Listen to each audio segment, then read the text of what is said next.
for teachers. In today's video, we're going to look at report writing. Now, something that's going to happen in your schools once, if not twice a year, you're going to be writing school reports for your class. So it's really important to get them right. And there's a lot of debate about what a great report should look like. Every school does it differently. We're using the Twinkle report planner. Now, I've not used this before. Ryan has used this before. I know that some schools might be familiar with it, but we're going to go in today as if you've not used it before and you just want some quick top tips that will help you to write your school reports.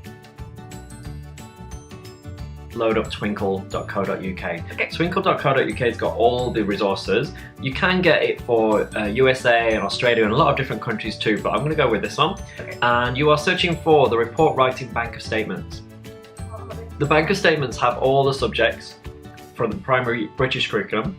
They've got things like growth mindset on there as well, and extra content for EL and ASN learners as well. So is this going to hit all of the curriculum strands, like all of the different objectives are on there? Yeah, it's really geared to the British curriculum, so all the curriculum strands are on there. So for instance, all your science topics, it's got all of their strands. So let's take a look. We're going to download it first of all, and any other questions, just chip in. Okay. I'll try and help you. So let's look at, first of all, downloading it, see how easy it is to do. Once you click download, it'll take a few seconds. So you'll notice it's got a very brief introduction. It tells you that there's differentiated statements for each aspect. So we're going to delve into that, and you can choose your child's name and gender. Okay, can I type one in? Yeah, go for it. Right, I'm gonna choose somebody. Mary. Oh, she's great, Mary. She's great. She's the best kid ever. And she's a girl. Awesome. So Katie's just typed in Mary, female, and that's going to populate the grid with that information. So it's going to change every instance where it says there is now going to become her or she. You've got all your tabs here. You've got general comments and you've got general personality comments, and you can see that it's populated it with Mary's name. So you're going to choose the best one for Mary. Do you think she's happy and enthusiastic member of our class, or perhaps she's a quiet and thoughtful member of your class? Shall I choose? Yeah. There's no option for has a little lamb. Oh, Mary. Okay, I'm going to choose, she's really imaginative. Okay. Do I choose more than one? Well, so when you're choosing, so the report statements, they just need to be copied and pasted. So you're going to copy them into whatever format you use. Okay. If you're using a Word document to compile it, to proofread it first, I do recommend that, because then you can spell check it. Yeah, so you just click highlight and you click copy and you can copy them. So we've got general personality comments at the top, behaviour comments, how well they are in class, and you'll notice that they're kind of staggered. There's nothing that's too negative. If you want to go into really specific points, you might want to edit those comments, and there's no harm doing that.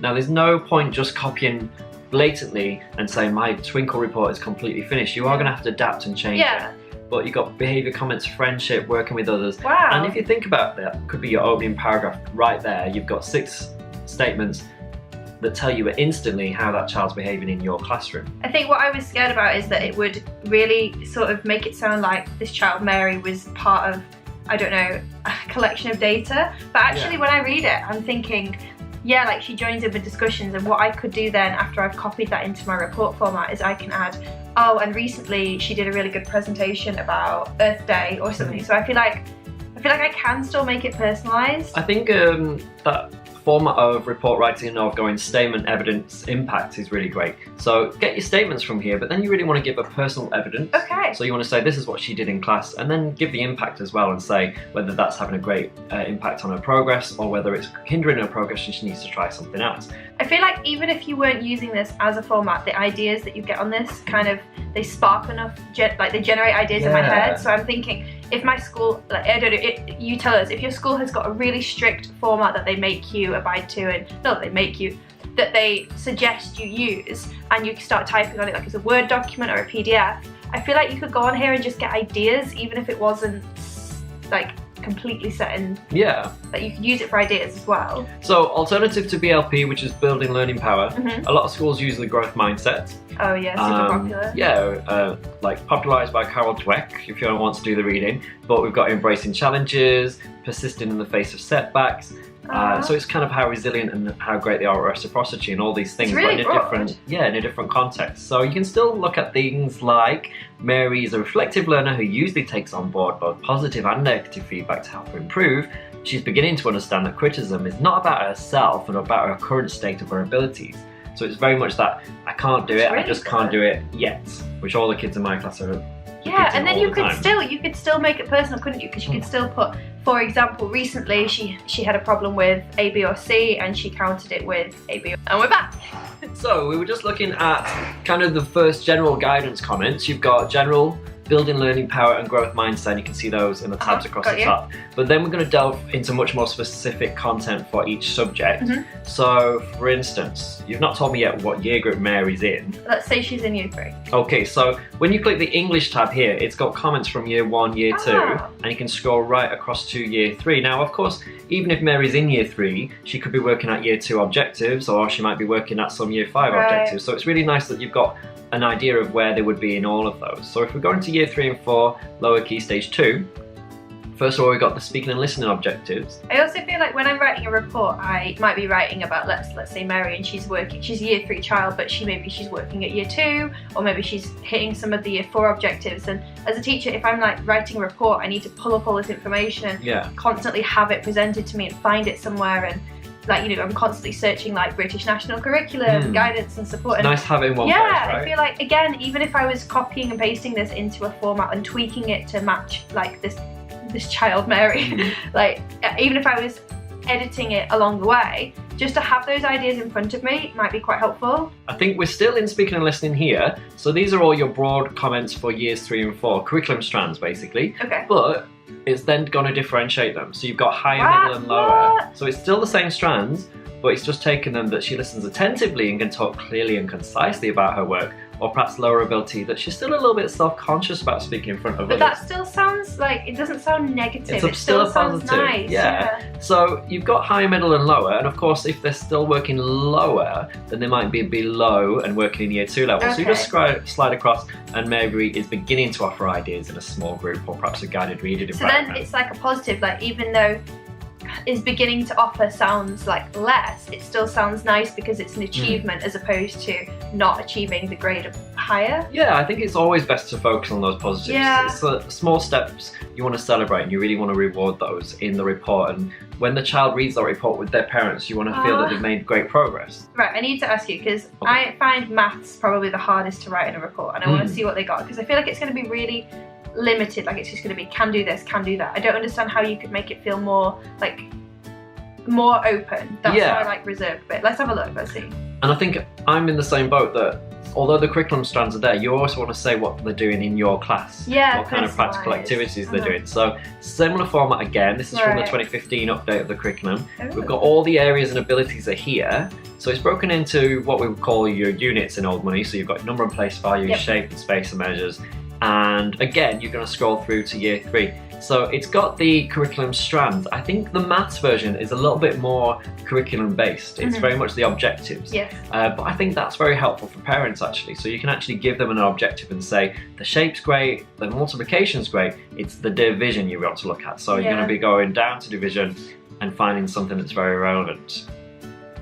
So perhaps this one.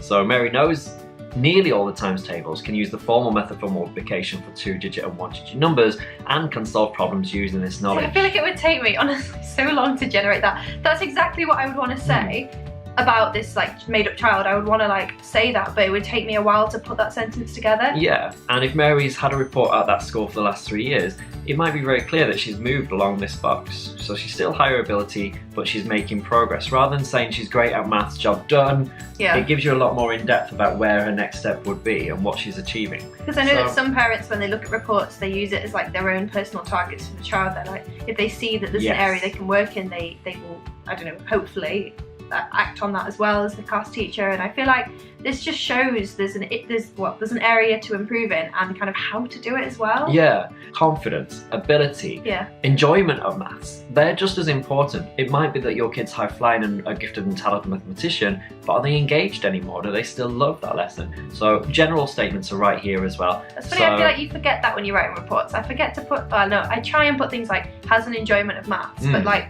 to see that in front of me probably would be helpful. I won't go into all the subjects, but I think the breadth that they've got here is just insane. We've got art and design, design and tech, computing, geography, history, languages. Again, it all links to the curriculum.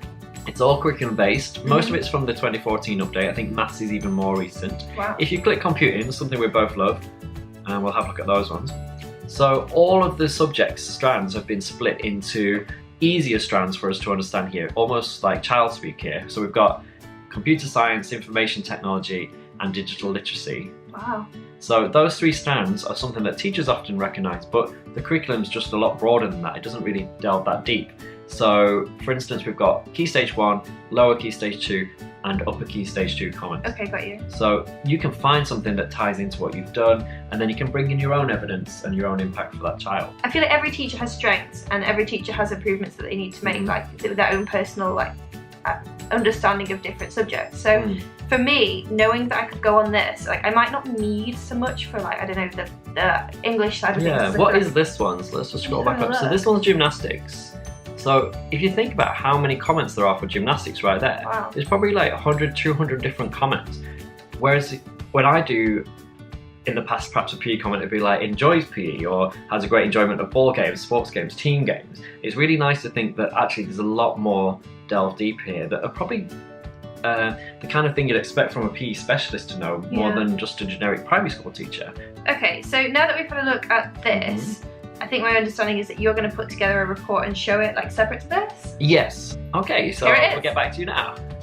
I feel like the most important thing for me is it's kind of got everything on there. It's given me the words. Yeah. I can add the personal touch. I think you don't need to take our word for it. I'd like you to leave a comment below. Do you think this is really generic and is going to make all your reports the same, or do you think this is really going to open things up and make them super specific? Yeah. I'm convinced it's super specific. I think maybe I've done a good job of convincing Katie, but what do you think? Let us know in the comments below. Thank you so much for watching our video. Please share it to any teachers that might find this helpful, and we'll see you again soon. Don't forget to hit subscribe, it really helps to build our channel. Goodbye! There it is.